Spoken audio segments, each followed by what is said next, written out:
profs attendent de toi le jour de l'oral? Bon, déjà, ils attendent que tu viennes avec un support qui soit clair, avec un plan détaillé de ton sujet. Bon, sur ce plan, il faut vraiment qu'on ait un aperçu direct de ce qui va se passer dans ton exposé, dans ton oral. Il faut vraiment qu'il y ait les grandes idées pour qu'on sache un peu où on va aller. Ensuite, une fois que tu as ton plan, que les gens savent de quoi tu vas parler, tu vas pouvoir parler de ton sujet. Et bien évidemment, les profs attendent que tu maîtrises bien ton sujet, que voilà, tu sois pas là à le lire toutes les 2 secondes sur ton PowerPoint. Voilà, et ton PowerPoint va vraiment te servir de support visuel. Tu mets des images, des mots-clés pour qu'on puisse se repérer, que même les personnes qui regardent comprennent un petit peu ce que tu veux dire. Mais sinon, ça sort tout de ta tête. Il faut vraiment que tu l'expliques. Un exposé, c'est pas tu apprends bêtement le truc. Et d'ailleurs, ça, un truc, ne fais jamais ça. Parce que quand tu apprends tout un exposé par cœur, si tu oublies une phrase, t'es perdu pour toute la suite. Donc le but, c'est vraiment que tu comprennes et que tu le réexpliques avec tes propres mots.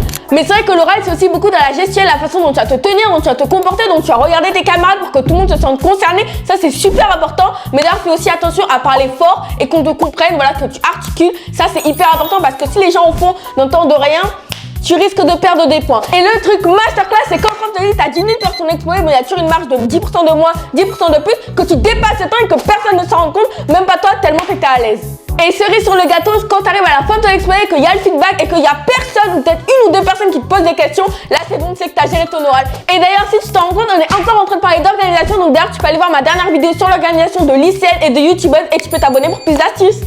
Lycéenne et youtubeuse à plus de 500 abonnés, je t'emmène une semaine dans les backstage de ma vie entre le lycée, les vidéos,